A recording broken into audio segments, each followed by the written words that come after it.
Too often in business, the story just ain't your thing. You're trying to sell the story before you even tell the story, all right? Because you ain't got time for that. Ours is a world of results, right? Of return, right? We got places to go and margin to earn, got revenue to grow and profit to turn. So let's go, people. Let's go. Skip the story, get to the point. But your audience doesn't just want the data. They want the experience. Woo! Right? Why? Because they are human beings first, customers second, right? And as human beings, they are no different than my niece asking me to tell her a story, right? And she has heard the story before, all right? What is it, Cinderella? You want me to tell you the story of Cinderella? She knows the damn story by heart, right? But she still wants me to tell it. And just so you are not selling your customers something new, right? What are you selling? What are you selling? Some cutting edge, never before seen service called accounting. Come on, right? What does your shop sell? Some newly discovered cuisine called pizza. Right? What are you introducing into the world? A brand new technology called an app. Welcome to 10 years ago, right? They know your products and services by heart, but your unique story is what sets you apart. So imagine I made the mistake of treating my niece like we do our customers, right? Dismissing the journey and skipping to the destination. She says, "Uncle Koo, will you tell me the story of Cinderella?" And I say, "Sure, sweetie, y'all tucked in? Huh? You ready? Okay, be nice to your sisters, be home before midnight, women love shoes, good night." She will not ever ask me to tell her another story again. But she will ask someone else to, right? Your customers, your audience will not stop being moved by and attracted to powerful stories, right? Just because you are not good at telling them. They will simply ask your competitors to tell them. And I don't want that to happen to y'all, because y'all are my people. This is my tribe up in here. I'm going to help you out. You each have powerful stories in you waiting to be told. But a story is only as great as your ability to tell it greatly, right? Which means a story is only as great as its teller. And that's what you're looking for. It's not about the topic or the features or the data. It's about the universal human story, because when the audience feels like you are telling their story in their language as one of their own, they listen differently. You learn more deeply as you listen more deeply. You can crack your audience open when you're speaking in their language. And we all speak the language of storytelling since we were 6 years old, asking about the Cinderella story, right? The audience wants that. They want to feel moved. They want to feel something. They want to just be human. They just don't know how. We come to these events and we don't know how to be human. How many times have you been in your corporate event? Oh, okay, let's see. Especially the higher up you get in corporate culture. Okay, let's see here. I think that joke is funny, but let me see if my boss is laughing. Yep, boss is laughing, must be funny. Yep, ha, ha, ha, ha. Good one. Funny guy, right?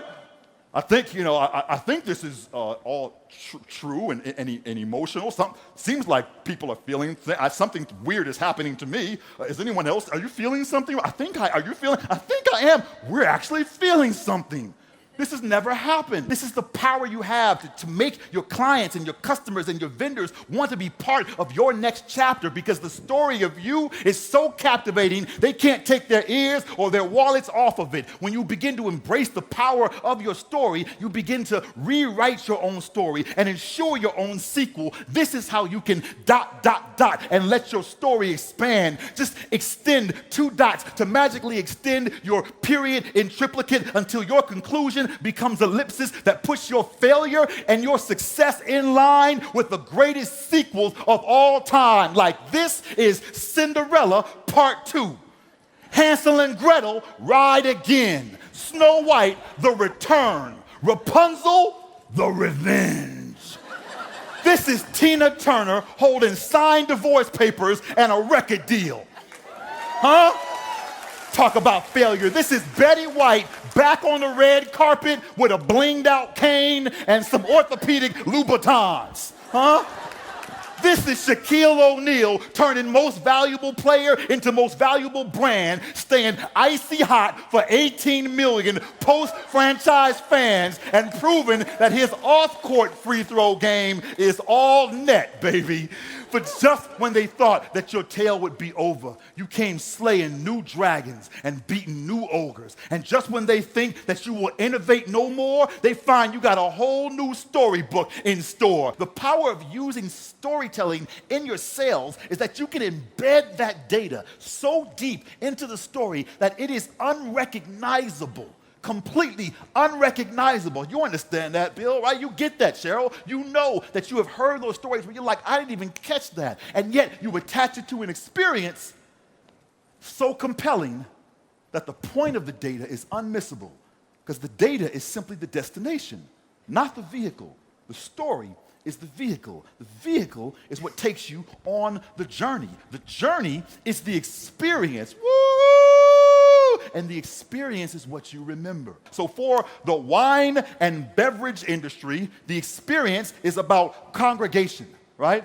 It's about co-creating experiences, right, around their products.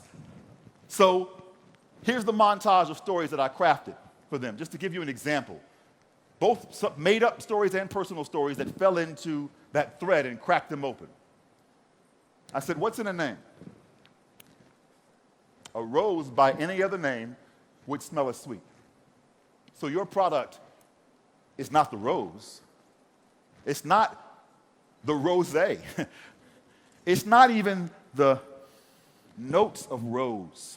It's in what those notes sing to us, what they mean to us. Your product is the toasts and smiles and clinking glasses and celebrations that bring us together for an experience. It's not just the scent of rose. Your product is the scent of Tuesday, June 18th at precisely 2:45 p.m., the exact moment that she remembers stopping mid-escape at the awesome sight of the 14 dozen white Ecuadorian roses that blanketed the lobby as she and her loyal maid of honor stole away to secretly toast a few glasses of rosé as reward for fitting in her wedding dress. Your product is the taste of the grape juice and biscuits that he would share from his base camp in Baghdad during webcam tea parties with his youngest daughter, Julia, and her guests of honor, Elmo and Rose, her American Girl doll, who each contributed to his 15 richly flavored, tear-clenched moments of refuge from the horrors of war. Your product is the fragrance of the rose-scented perfume that her grandmother sprayed all over the bedsheet that she added to her husband's gift basket of pistachios and strawberries and a bottle of rosé before delivering it to the hospital so that each night, for as long as he battled the tumor, Granddad would have her to sleep with. And for me, it is the glass of rosé that I watched my dad drink every night as he dropped every day after school when he would take my brother and I to the restaurant. He would go into the cocktail lounge and he would have a glass of rosé, and we would play Miss Pac-Man, and he would decompress for the evening. And to this day, 20 years after my dad passed, I still toast a glass of rosé on Father's Day and on my dad's birthday to celebrate the spirit of what he meant to me. And after I told that story, right, after I got home and packaged, I realized that a package had arrived to my door that was from a winery owner, from one of the audience members, that had a note thanking me for reminding him of the power of storytelling, and a bottle of rosé from his vineyard for me to toast with my dad.